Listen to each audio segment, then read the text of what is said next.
अभी तक इस चैप्टर में हमने पढ़ा कि कैसे अर्थ और यूनिवर्स का ओरिजिन हुआ, जिसमें हमने बिग बैंग थ्योरी को पढ़ा, और साथ में हमने देखा कि हमारी इस अर्थ पर पहली बार लाइफ का ओरिजिन कैसे हुआ।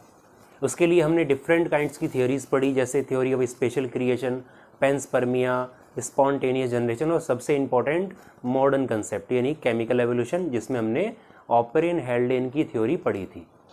तो इसी सीक्वेंस में जब हमने देखा कि अर्थ पर लाइफ का ओरिजिन कैसे हुआ, तो हम डेट काउंट करते हैं। जैसे हम बताते हैं कि यूनिवर्स 20 बिलियन ईयर्स पहले एनसीईआरटी के अकॉर्डिंग, फिर अर्थ बनी थी 4.5 बिलियन ईयर्स बैक, वो बनी, और जो है अर्थ पर जो पहली बार लाइफ आई वो 500 मिलियन ईयर्स बाद अर्थ के बनने के। कब बनी थी? 4.5 बिलियन ईयर्स पहले बनी थी। तो उसमें से 500 मिलियन ईयर्स हटा देंगे तो तब लाइफ आई, यानी कि 4 बिलियन ईयर्स एगो लाइफ पहली बार धरती पर आई, बनी, ओरिजिन हुआ उसका। किसकी फॉर्म में? ऑर्गेनिक मॉलिक्यूल्स की फॉर्म में हुआ, जैसे कार्बोहाइड्रेट यानी कि पॉलीसैकेराइड्स, प्रोटीन्स, और कुछ जैसे मटेरियल जैसे आरएनए वगैरह, ये बन चुके थे। पहली बार उत्पत्ति मानते हैं कि 4 बिलियन ईयर्स पहले अर्थ पर लाइफ की उत्पत्ति हो चुकी थी। अब बात आती है कि जो ये अर्थ वजह से पिछले लेक्चर में हमने बात की, तो उसी को हम वहाँ से आगे बढ़ा रहे हैं और उसको थोड़ा और अच्छे से मैं बता रहा हूँ और आगे चलेंगे फिर। तो जब अर्थ पर 4 बिलियन ईयर्स बैक धरती पर क्या आई? Life I. और पहली बार कहाँ? प्रिमिटिव ओशियन यानी कि पानी में पहली बार अर्थ पर लाइफ आई थी। ठीक है, ऑपरेन बोलते हैं कि कहाँ पर उसमें बनी थी, पानी में आई थी, और स्टेनले मिलर ने अपने एक्सपेरिमेंट में भी बताया था। तो अब वो समुद्र के अंदर क्या है, उसके बॉटम में पानी में क्या पड़े हुए हैं? ऑर्गेनिक मॉलिक्यूल पड़े हुए हैं। धीरे धीरे वो ऑर्गेनिक मॉलिक्यूल जैसे पॉलीसैकेराइड, आरएनए, प्रोटीन इकट्ठे हुए, और इकट्ठे हो गए कॉलॉइडल ड्रॉप जैसा स्ट्रक्चर बनाया, जैसे पानी के अंदर तेल की बूंद है अंदर की तरफ, तो उसमें क्या अलग अलग है बिल्कुल। तो पानी के अंदर पानी से अलग एक कुछ मटेरियल बन चुके थे। तो ये कंबाइंड हो चुके थे अलग अलग मटेरियल आपस में एक ड्रॉप की फॉर्म में, कॉलॉइडल ड्रॉप की फॉर्म में। तो ये ड्रॉप्स को क्या कहा गया? कोएसरवेट्स कहा गया। क्या कहा गया इनको? कोएसरवेट्स कहा गया। ये कोएसरवेट शब्द यूज़ किया था इनके लिए ऑपरेन ने। वैसे इनको प्रोटोबायोन्ट्स कहते हैं, प्रोटोबायोन्ट्स कहते हैं, और एनसीईआरटी ने इसी कोएसरवेट के लिए शब्द यूज़ किया है मेटाबॉलिक कैप्सूल। तो मेटाबॉलिक कैप्सूल जब बन चुके थे तो ये लगभग कब बने?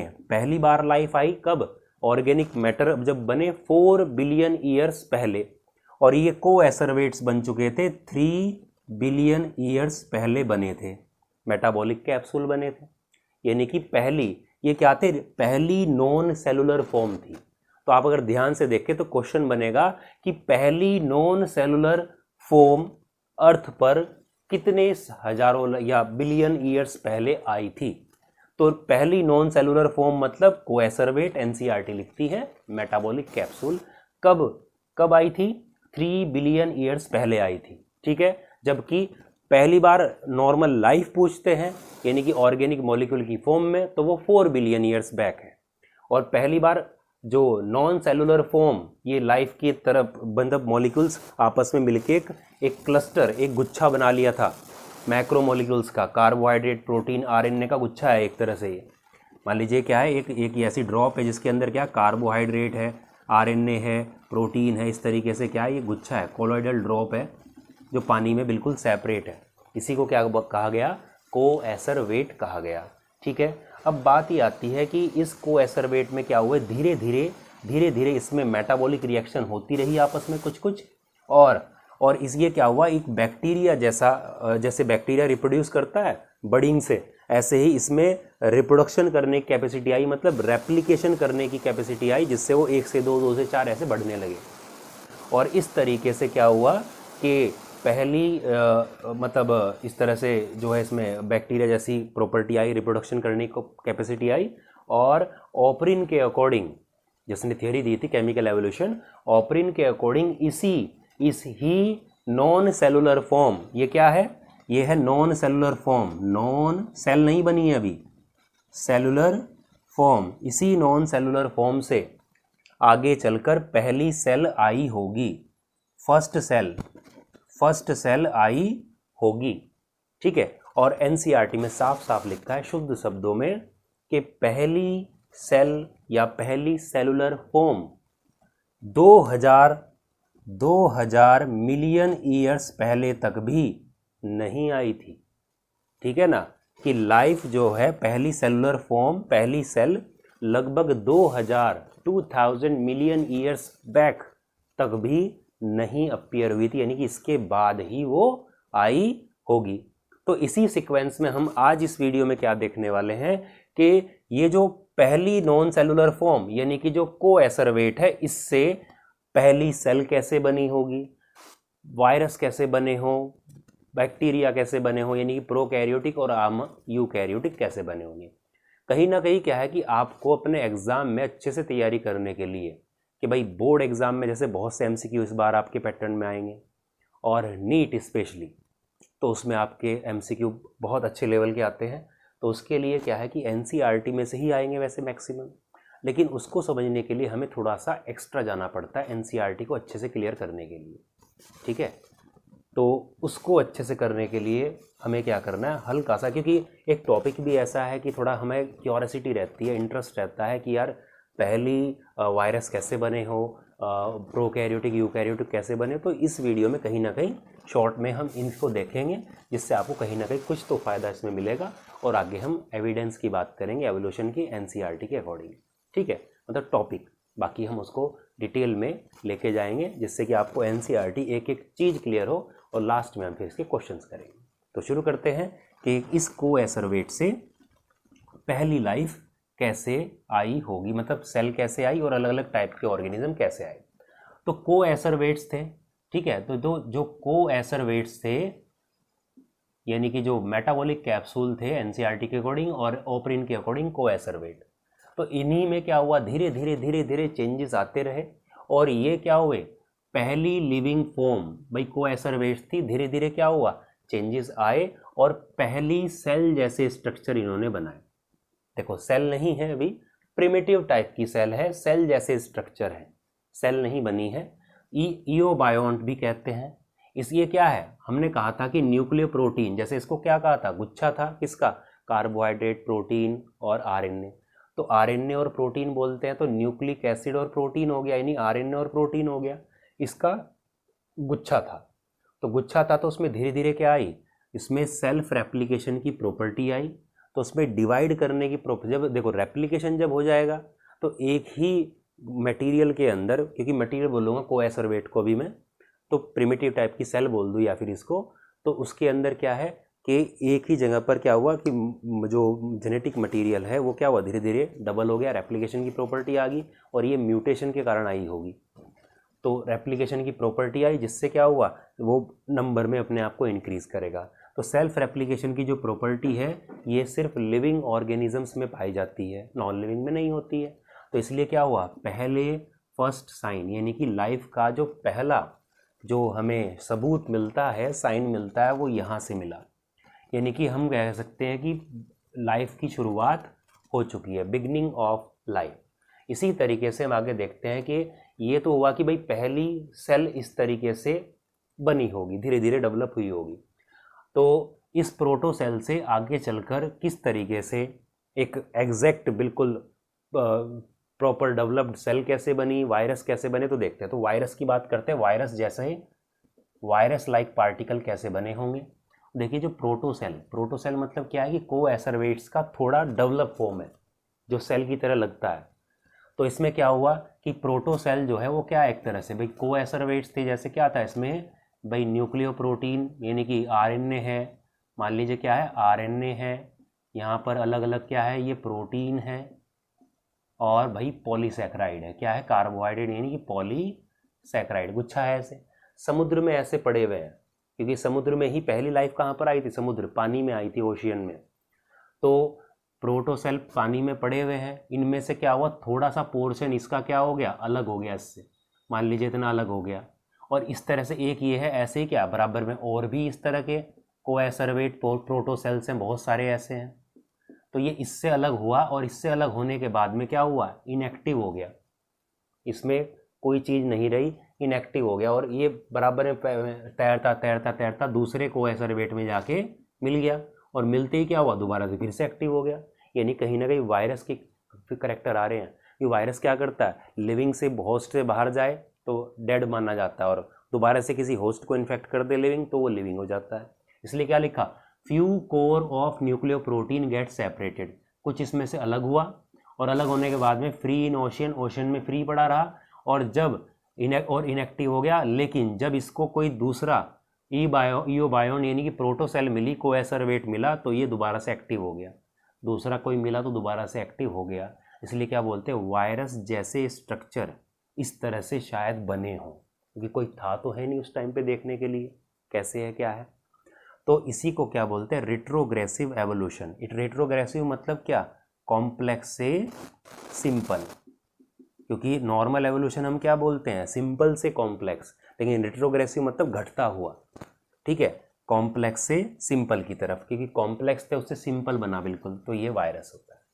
उसके बाद पहली जो प्रोकैरियोटिक सेल आई होगी, जैसे बैक्टीरिया आए होंगे, वह कैसे, तो प्रोटोसेल से ही बात करते हैं, तो कैसे म्यूटेशन हुआ, इसमें म्यूटेशन हुआ तो ये प्रोटोसेल और कॉम्प्लेक्स हो गई और ये सेल की तरह, यानी कि अब जाके एक सेल, प्रॉपर डेवलप्ड सेल बन गई है, ठीक है। तो ये कॉम्प्लेक्स स्ट्रक्चर बन चुका है और समुद्र में प्रेजेंट जितने भी आसपास मटेरियल हैं, ठीक है, उनका क्या करने लगी, उनका ये यूज़ करने लगी, मतलब उनको न्यूट्रिशन के तौर पर लेने लगी, ठीक है। आसपास जो भी मटेरियल हैं खाने पीने योग्य जो हैं उसके मतलब कंज्यूम करने लायक, उनको लेने लगी और आगे चलकर यही क्या बनी, आगे चलकर इसी तरह कॉम्प्लेक्स ये प्रोकैरियोटिक सेल शायद बनी होगी, इस तरह का मानना है। सो फर्स्ट लिविंग बीइंग वर प्रोकैरियोट, और इसलिए बोलते हैं कि पहले धरती पर आए हुए जो सेल होगी वो, यानी सेलुलर फॉर्म जो रही होगी वो प्रोकैरियोटिक रही होगी, तभी तो बोलते हैं प्रो मीन्स प्रिमिटिव, सबसे पहले यही आए होंगे, प्रिमिटिव बोले या फर्स्ट, ठीक है, ये रही होगी जिसमें क्या भाई सिंगल सेल है यूनिसेलर और नेकेड डीएनए। ये तो हमें पता है कि जो प्रोकैरियोट्स होते हैं उनका जो जेनेटिक मटेरियल है वो न्यूक्लियर मेम्ब्रेन से घिरा हुआ नहीं रहता, या सिंपली मैं कहूँ कि न्यूक्लियस नहीं होता, सीधा ही क्या होता है, सेल है जैसे, तो ये जेनेटिक मटेरियल सीधा क्या है, सीधा साइटोप्लाज्म में है, बस न्यूक्लियर मेम्ब्रेन जो होती है वो न्यूक्लियर मेम्ब्रेन इस पर नहीं होती। तो न्यूट्रिशनली दे वर कीमो हिट्रोट्रोप्स, तो ये क्या थे, कीमो हिट्रोट्रोप। कभी कभी अगर आप प्रैक्टिस करते हैं तो वहाँ पर एक क्वेश्चन दिख जाता है कि धरती पर आने वाले जो पहले सेल थी या पहले जो ऑर्गेनिज्म थे वो कौन से थे, तो ऑप्शन में प्रोकैरियोटिक यूकैरियोटिक नहीं मिलेगा आपको, कीमो हिट्रोट्रोप, कीमो ऑटोट्रोप इस तरह से मिल जाएगा। तो पहले ऑर्गेनिज्म कौन थे, पहले कीमो हिट्रोट्रोप्स थे, यानी कि कीमो हिट्रोट्रोप मतलब केमिकल एनर्जी का यूज़ करेंगे, लेकिन फूड अपना नहीं बना रहे हैं, आसपास से ले रहे हैं, सीधा उसको यूज़ कर रहे हैं। और जबकि कीमो ऑटोट्रोप क्या होते हैं, वो केमिकल एनर्जी का यूज़ करते हैं अपना फूड खुद बनाने के लिए, जबकि ये क्या सीधा ले रहे हैं। और ये क्या थे, रेस्पिरेशन एनएरोबिक, ठीक है, ऑक्सीजन नहीं थी भाई, एनएरोबिक थे जब ऑक्सीजन थी ही नहीं, क्योंकि रिड्यूस चल रहा है इस पूरा इन्वायरमेंट, अभी जब ऑक्सीजन बनी ही नहीं है प्रॉपर, तो ये किस तरीके से अपना एरोबिक रेस्पिरेशन कर सकते, नहीं कर सकते। तो पहले कीमो हिट्रोट्रोप ऑर्गेनिज्म धरती पर आने वाले वो हैं, और ये बैक्टीरिया जैसे ऑर्गेनिज्म थे, और एनोरोबिक इनका रेस्पिरेशन था, ठीक है। आगे देखते हैं, तो कीमो हिट्रोट्रोप्स ने क्या करते रहे, जो समुद्र में कीमो हिट्रोट्रोप्स पड़े हुए हैं वो कंटिन्यूसली जो ऑर्गेनिक मैटर है उसको वो यूज़ करते रहे। धीरे धीरे जो ऑर्गेनिक मटेरियल है समुद्र में वो कम होता गया, ठीक है, और नया मोड, भाई जब कम होता जा रहा है तो आसपास क्या कंपटीशन बढ़ेगा इन ऑर्गेनिजम्स के बीच में, कीमो हिट्रोट्रोप्स के बीच में। तो क्या होंगे, कुछ ऑर्गेनिज्म क्या हुए, कुछ कीमो हिट्रोट्रोप ने अपना मोड ऑफ न्यूट्रिशन बदल लिया और अपना फूड खुद बनाने लगे, ठीक है। तो क्या हुआ, so new mode of nutrition developed, क्योंकि कंपटीशन हो रहा है। One of them was chemosynthesis, उसमें से एक क्या था, कीमोसिंथेसिस, यानी कि केमिकल का यूज़ करके खुद अपना फूड बनाना। ठीक है, ऑर्गेनिज्म जो कीमोसिंथेसिस करते हैं उनको क्या बोला गया, कीमो ऑटोट्रॉप, यानी कि ऑटोट्रॉपिक ऑर्गेनिज्म का डेवलपमेंट हो चुका है। लेकिन पहले कौन आए थे, हिट्रोट्रॉप्स आए थे, कीमो हिट्रोट्रॉप, बाद में कीमो ऑटोट्रॉप आए, यह ध्यान रखना। तो क्वेश्चन में आपसे पूछे पहले कौन आया, तो कीमो हिट्रोट्रॉप्स। तो दे वर एनएरोबिक, लेकिन देखो अभी भी क्या हुआ, ऑक्सीजन नहीं बन पाई है, अभी भी क्या है, एनएरोबिक हैं। और सिंथेसाइज अपना जो फूड बनाते हैं वो तो डायरेक्ट ऑर्गेनिक मॉलिक्यूल्स ले रहे थे, ये ऑर्गेनिक मॉलिक्यूल बना रहे हैं फ्रॉम इनऑर्गेनिक मटेरियल से। ठीक है, जैसे बैक्टीरिया है, सल्फर बैक्टीरिया है, और बात करें तो नाइट्रीफाइंग बैक्टीरिया है। तो ये क्या है, ये बन चुके थे। आगे देखते हैं, तो उसी के आगे देखते हैं, तो after some time bacteriochlorophyll. अब धीरे धीरे क्या हुआ, धीरे धीरे म्यूटेशन होता रहा, चेंजेस होते रहे, मेटाबॉलिक रिएक्शन चलती रही इनके सेल के अंदर, और इनके अंदर बैक्टीरियो क्लोरोफिल, यानी कि बैक्टीरिया का जो क्लोरोफिल है वो डेवलप हो गया। ठीक है, किस में हुआ, बैक्टीरिया लाइक ऑर्गेनिज्म, क्योंकि प्रॉपर जो ये बैक्टीरिया बोल रहे हैं ये बैक्टीरिया जैसे हैं अभी। ठीक है, अभी प्रॉपर नहीं बन पाए हैं। तो they could absorb solar energy, यानी कि जो सन एनर्जी जो आ रही थी उसको ये क्या करने थे, उसको ये एब्जॉर्ब करने में सक्षम थे, क्योंकि इनके पास क्लोरोफिल आ गया। कि क्लोरोफिल ही ऐसा एक मॉलिक्यूलर पिगमेंट है जो सनलाइट को एब्जॉर्ब कर सकता है। ठीक है, तो ये सनलाइट को एब्जॉर्ब करने लगे, तो जिसको क्या हुआ, एब्जॉर्ब करके ये केमिकल एनर्जी, यानी कि केमिकल फॉर्म में इसको कन्वर्ट करने लगे। भाई सनलाइट को जब यूज़ करके अपना फूड बनाते हैं, केमिकल एनर्जी बनाते हैं, तो उसको फोटोसिंथेसिस कहते हैं। और जो फोटोसिंथेसिस करेगा उसको फोटो ऑटोट्रॉप कहेंगे, क्योंकि लाइट की प्रेजेंस में कर रहा है। लाइट की प्रेजेंस में ऑटोट्रॉप मतलब अपना फूड खुद बना रहा है। दे वर एनएरोबिक, अभी भी देखो क्या है, एनएरोबिक है, क्योंकि ऑक्सीजन अभी भी नहीं निकली। आप कहोगे कि फोटोसिंथेसिस में तो ऑक्सीजन निकलती है, अब तो हो जाना चाहिए, लेकिन अभी भी नहीं निकली। क्यों, क्योंकि ये वाटर का यूज़ नहीं करते थे हाइड्रोजन डोनर के लिए, ये हाइड्रोजन के लिए किसका यूज़ करते थे, ये वाटर की जगह किसका, दूसरी सोर्स जैसे H2S। भाई हमें पता है कि फोटोसिंथेसिस में वाटर का यूज़ होता है, तब वाटर से ऑक्सीजन निकलती है। ठीक है, लेकिन यहाँ पर तो H2S का यूज़ हो रहा है, तो क्या होगा, तो यहाँ पर वाटर में से ऑक्सीजन क्या निकलेगा, सल्फर निकलेगी, तो ऑक्सीजन नहीं निकली। तो अभी भी ये ATM मतलब एटमॉस्फेयर, जो वायुमंडल है हमारा, अभी भी कैसा रहा, ये रिड्यूस्ड ही रहा। जैसे आप देखते हैं रिएक्शन नॉर्मल लिखी हुई है, H2S का यूज़ किया, फोटोसिंथेसिस की रिएक्शन है, बैक्टीरियल क्लोरोफिल की ये रिएक्शन है, बैक्टीरियल फोटोसिंथेसिस की, ये फूड बना ग्लूकोज, ये वाटर, और ये देखो क्या निकली है, H2S सल्फर गैस निकली है, तो ऑक्सीजन नहीं निकली। आगे चल के क्या हुआ, ये बैक्टीरियो क्लोरोफिल, ये बैक्टीरियो क्लोरोफिल लिखा है, बैक्टीरियो क्लोरोफिल धीरे धीरे वही म्यूटेशन होते जा रहे हैं, लाखों करोड़ों साल लग रहे हैं इसमें। तो किस में चेंज हुआ, धीरे धीरे ट्रू क्लोरोफिल में ये चेंज हो चुका है।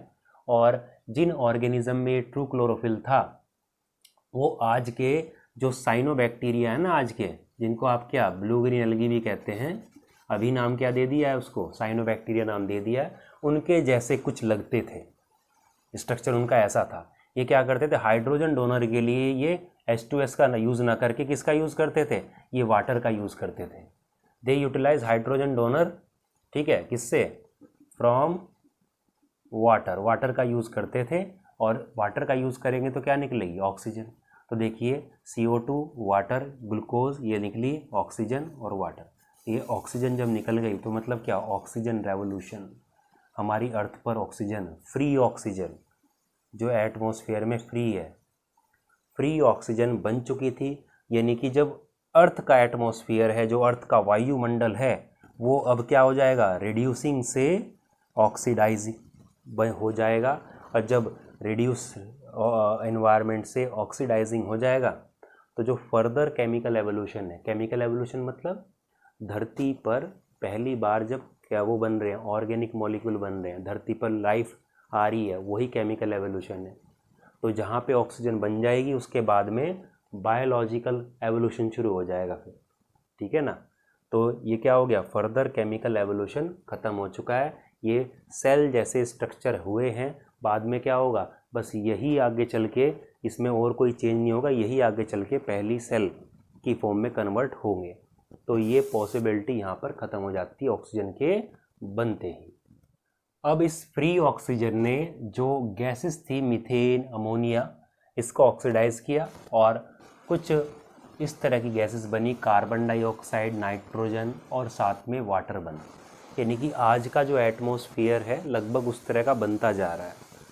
और जैसे जैसे एरोबिक रेस्पिरेशन बढ़ रहा है, ठीक है ना, वैसे वैसे मतलब जो ऑक्सीजन फोटोसिंथेसिस जो कर रहे थे और ऑक्सीजन निकल रही थी, तो ऑक्सीजन के इकट्ठा होने की वजह से, ठीक है, अब यूवी लाइट आ रही है तो यूवी लाइट क्या करती है, ऑक्सीजन जो है ऑक्सीजन को क्या करेगी, ब्रेक करती है नेसेंट ऑक्सीजन में, और ये ऑक्सीजन क्या करेगी, दूसरे ऑक्सीजन के साथ मिलकर नेसेंट ये क्या बनाती है, ओजोन लेयर बनाती है। तो ओजोन लेयर बन गई हमारे एटमॉस्फेयर के ऊपर की तरफ। स्टार्टिंग टू अब्जॉर्ब, जो क्या करती है, यूवी लाइट को क्या करती है, एब्जॉर्ब करने लगी। तो हार्मफुल यूवी रेडिएशन से छुटकारा मिलने लगा। और आगे देखते इस तरीके से तो प्रोकैरियोटिक की बात की। आगे देखते कि ओरिजिन जो यूकैरियोट्स का हुआ, जिसमें यानी कि यूकैरियोट मतलब जिसमें ऐसी सेल जिसका जेनेटिक मटेरियल किससे गिरा हो, न्यूक्लियर मेम्ब्रेन से गिरा हो, यानी जिनमें न्यूक्लियस पाया जाता हो। तो बोला अबाउट बिलियन ईयर्स एगो, मतलब कई लाखों करोड़ों साल पहले, मतलब धीरे धीरे चलता रहा। तो इतने सालों बाद क्या हुआ, जो कंडीशन है अर्थ की वो एरोबिक रेस्पिरेशन के लिए सूटेबल हो गई, अच्छी हो गई। क्योंकि एकदम से नहीं हो सकता कि एरोबिक में जी रहे हैं, एनारोबिक में जी रहे हैं, एकदम से एरोबिक हो जाए, टाइम लगता है। तो कई लाखों करोड़ों साल बाद क्या हो, धीरे धीरे धीरे धीरे कंडीशन एनारोबिक से एरोबिक की तरफ ढलती रही। और जितने भी मैक्सिमम जो प्रोकैरियोट्स थे वो उन्होंने अडेप्ट कर लिया अपने आप को एरोबिक रेस्पिरेशन की तरफ। इसका भी एक कारण था क्यों किया ऐसा, क्योंकि एरोबिक रेस्पिरेशन से ज़्यादा एनर्जी मिलती है एनारोबिक रेस्पिरेशन की तुलना में। आपने देखा होगा, 10th क्लास में पढ़ा होगा, 11th में पढ़ा होगा कि एनारोबिक रेस्पिरेशन कम एनर्जी देता है और एरोबिक रेस्पिरेशन, इसमें आपको क्रैब साइकिल पढ़ी है, वो ज़्यादा देता है, 36-38 जो ATP देता है, जबकि एनारोबिक बहुत ही कम देता है। तो जब ज़्यादा एनर्जी एरोबिक से मिल रही है तो प्रोकैरियोट्स ने किसकी तरफ अडेप्ट हो गए, अपने आप को किसकी तरफ अडेप्ट कर लिया, एरोबिक मोड ऑफ रेस्पिरेशन वो करने लगे। धीरे धीरे क्या हुआ, धीरे धीरे साल बीत रहे हैं, लाखों करोड़ों साल बीत रहे हैं धीरे धीरे, और इन सेल में न्यूक्लियस, माइटोकॉन्ड्रिया और दूसरी सेल ऑर्गेनेली डेवलप होने लगी। अब देखिए कि प्रोकैरियोटिक सेल में न्यूक्लियस नहीं होता, मेम्ब्रेन बाउंड ऑर्गेनेली नहीं होती। जब धीरे धीरे इन प्रोकैरियोटिक सेल में न्यूक्लियस आ गया और जेनेटिक मटेरियल न्यूक्लियर मेम्ब्रेन से घिर गया, दूसरी ऑर्गेनेली आ गई, इसका मतलब क्या हुआ, प्रोकैरियोटिक सेल का फॉर्मेशन हो चुका है, धीरे धीरे आ चुकी है। दस free living eukaryotic cell like organism, cell जैसे ऑर्गेनिज्म ऑरिजिनेटेड अबाउट कितने 1.5 बिलियन ईयर्स एगो ये बने थे। पहले यूकैरियोटिक ऑर्गेनिज्म कब माने जाते हैं, 1.5 बिलियन ईयर्स एगो, ठीक है। और जो फर्स्ट लाइफ फॉर्म मानी जा रही थी 3 बिलियन, ठीक है। पहले लाइफ की उत्पत्ति कब मानी गई, ऑर्गेनिक मटेरियल मतलब वो 4 बिलियन ईयर्स, ठीक है। तो वो था प्रिमिटिव ओशियन में ही बना है, पानी में ही बने हैं ये भी। और आगे आता है कि ऑर्गेनिक एवोल्यूशन। ऑर्गेनिक एवोल्यूशन मतलब क्या है, ऑर्गेनिक एवोल्यूशन का मतलब क्या हुआ कि सिंपल फॉर्म से कॉम्प्लेक्स फॉर्म की तरफ आना, ठीक है, सिंपल से कॉम्प्लेक्स, जैसे उधर से आज के हम हैं उस तरह से आना। Life originated on earth by chemical evolution, भाई जैसे अर्थ थी, अर्थ पर पहली बार क्या आए, मतलब कि ऑर्गेनिक मॉलिक्यूल्स आए, तो उसको क्या बोलेंगे, केमिकल एवोल्यूशन कहेंगे। यानी कि फर्स्ट लाइफ फॉर्म आ गई, उसके बाद में इस फर्स्ट लाइफ फॉर्म से, जो कि ए सेलुलर है, सेल नहीं है, इससे फर्स्ट सेल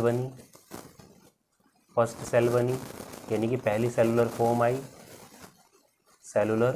आई, इसको बोलेंगे हम बायोलॉजिकल एवोल्यूशन। और इस फर्स्ट सेलुलर फॉर्म से जो आज के कॉम्प्लेक्स ऑर्गेनिज्म बने, इसको बोलते हैं ऑर्गेनिक एवोल्यूशन कहेंगे। तो यानी क्या लिखा है कि पहले क्या हुआ, केमिकल एवोल्यूशन हुआ, फिर बाद में देखा गया कि केमिकल एवोल्यूशन बाद में किससे रिप्लेस हुआ, ऑर्गेनिक एवोल्यूशन से हुआ। क्योंकि केमिकल एवोल्यूशन के लिए क्या ज़रूरत था, रिड्यूस्ड इन्वायरमेंट, तो रिड्यूस धीरे धीरे ऑक्सीजन आ गई तो ऑक्सीडाइज हो गया, तो बाद में वो केमिकल एवोल्यूशन रुक गया और बाद में ऑर्गेनिक एवोल्यूशन चला। और ये क्या बताता हमें, ये बताता है descent with modification. Descent with modification का मतलब है सिंपल फॉर्म का कॉम्प्लेक्स फॉर्म की तरफ बदलना, जिसमें स्टेप बाय स्टेप सीक्वेंस है और जिसमें लाखों करोड़ों साल लगते हैं और बहुत ही धीमी ये प्रक्रिया है। तो डिसेंट विद मॉडिफिकेशन का मतलब है इस तरीके से क्या हुआ, धीरे धीरे आज के कॉम्प्लेक्स फॉर्म आए। तो ये तो था, ये जो टॉपिक हमने आज किया ये आपके ये है कि मान के चलिए कि जो दिमाग में जो हमारे कुछ डाउट्स होते हैं किस तरह से प्रोकैरियोटिक सेल बनी हो, किस तरह से यूकैरियोटिक बनी है, कहीं ना कहीं उससे रिलेट था। यहाँ से आप देखो नीट में क्वेश्चन ज़्यादा नहीं बनेगा यहाँ इस टॉपिक से, कम चांस है, लेकिन यहाँ से आपको क्या है कि एक आइडिया मिलेगा, आपको चैप्टर को और अच्छा समझने में हेल्प मिलेगी। और कहीं ना कहीं अगर कोई पूछ लेता है कि भाई बायो के स्टूडेंट आपने एवोल्यूशन पढ़ा हो तो बताओ ये कैसे बना होगा, तो यहाँ से कहीं ना कहीं आपको आइडिया लग जाएगा। मेरा ये बात और कहूँगा कि आप ये लेक्चर जो देखते हैं, देखने के बाद में कम से कम एक बार एनसीईआरटी को ज़रूर रीड करें। एनसीईआरटी को आप जब पढ़ेंगे तो आपका गारंटी है कि आपका कोई क्वेश्चन छूटेगा नहीं, ना तो नीट में और बोर्ड में तो सवाल ही पैदा नहीं है। तो इसी तरीके से वीडियो देखते रहो और कुछ एडिशनल जो मटेरियल है उसके लिए आप जो है डिस्क्रिप्शन में टेलीग्राम का लिंक मिलेगा आपको, टेलीग्राम चैनल का, उससे जुड़े और आपको सभी मटेरियल नोट्स वगैरह जो भी आपको मिलेगा वो वहाँ पर आप मिल जाएगा। तो इस वीडियो में इतना ही। नेक्स्ट लेक्चर में हम बात करेंगे एविडेंस फॉर एवोल्यूशन। अब एवोल्यूशन ओरिजिन देखो 3 पार्ट है इसमें, एक तो क्या है ओरिजिन वाला पार्ट है, ओरिजिन से क्या आएगा अब एवोल्यूशन वाला पार्ट आएगा। तो ओरिजिन हो चुका है, अर्थ का ओरिजिन हो गया है, यूनिवर्स पढ़ लिया था और अर्थ के ऊपर लाइफ का ओरिजिन हो चुका है। अब जो सेल बन चुकी है, लाइफ आ चुकी है, ऑर्गेनिज्म आ चुका है पहला, अब उस पहले ऑर्गेनिज्म से आखिरी वाला जो आज के कॉम्प्लेक्स हैं उनके बीच में, तो एवोल्यूशन वाला पार्ट अब आगे आएगा। और एवोल्यूशन वाले पार्ट में हम देखेंगे किस तरह की एवोल्यूशन हुआ भी है या नहीं हुआ है, क्या सबूत है उसके, तो वो अगले लेक्चर में हम पढ़ेंगे। इस लेक्चर में इतना ही। Thank you.